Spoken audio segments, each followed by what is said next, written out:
Future సిటీలో మరో film city అట. ఏర్పాటుకు ముందుకొచ్చిన అజయ్ దేవ్గన్. ఇప్పటికే సల్మాన్ ఖాన్కి అవకాశం ఇచ్చిందట ప్రభుత్వం. వంతారా అభయారణ్యం ఏర్పాటుకు రిలయన్స్ సిద్ధంగా ఉందట. 3,000 కోట్లతో 3 స్టార్ హోటళ్లు నిర్మించబోతున్న ఫుడ్ లింక్ F&B హోల్డింగ్స్ అట. తెలంగాణ రైజింగ్ సమ్మిట్లో కుదరబోతున్న ఒప్పందాలట.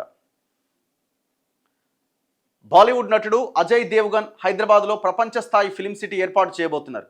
భారత్ ఫ్యూచర్ సిటీలోనే దీన్ని ఏర్పాటు చేస్తారు. ఇప్పుడు రామోజీ ఫిలిం సిటీ ఉంది. తెలంగాణ ప్రజలకు దానివల్ల ఏం ఉపయోగం ఉంది? చెప్పుకోవడానికి మన దగ్గర ఒక ఫిలిం సిటీ ఉందని తప్ప దానివల్ల పెద్దగా మనకు అనుగూరే ప్రయోజనం ఏం జరుగుతున్నది? జరిగిన నష్టం తప్ప ఏముందట? వేలాది ఎకరాల సామాన్య జనం ఎస్సీ ఎస్టీ బీసీల భూములు కొల్లగొట్టబడ్డాయి, చెరువులు పోయినాయి అలా.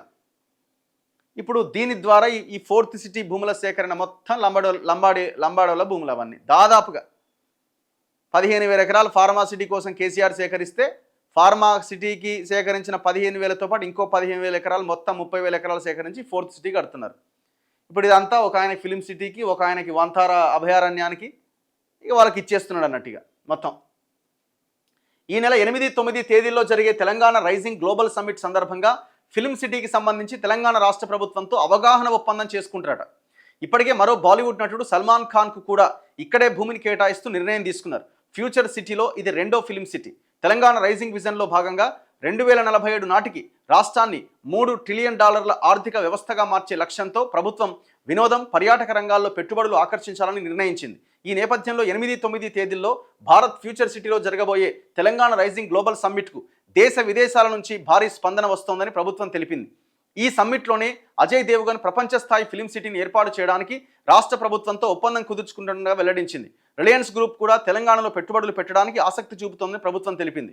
రిలయన్స్కు చెందిన Vantara animal rescue and rehabilitation centre, wildlife conservatory, night సఫారీని ఏర్పాటు చేయబోతుందట. అది కూడా ఒప్పందం కుదిరే అవకాశం ఉన్నట్టుగా మాట్లాడుతున్నారు. మరి ఒప్పందాల వల్ల వీటి వల్ల ఏమన్నా ప్రయోజనం ఉంటుందా? వీళ్ళు ఏమంటారంటే అవి ఏర్పాటు కావడం వల్ల పర్యాటక రంగం వృద్ధి చెందుతుంది, విదేశాల నుంచి వస్తారు, దానివల్ల ట్యాక్సులు, దాని ద్వారా రాష్ట్ర ప్రభుత్వానికి డబ్బులు వస్తాయని. ఒక్కసారి ఒక కార్పొరేట్ కంపెనీకి ఆ భూములు కేటాయించిన తర్వాత వాడు ఇక్కడ వచ్చినటువంటి డబ్బులను అసలు వాడు ఇక్కడ ఖర్చే పెట్టాడు. వాడు సంపాదించిన సొమ్మునంత ఎత్తుకపోయి విదేశాల్లో దాచిపెట్టుకుంటాడు. జరుగుతున్నది అదే కదా ఈ దేశంలో.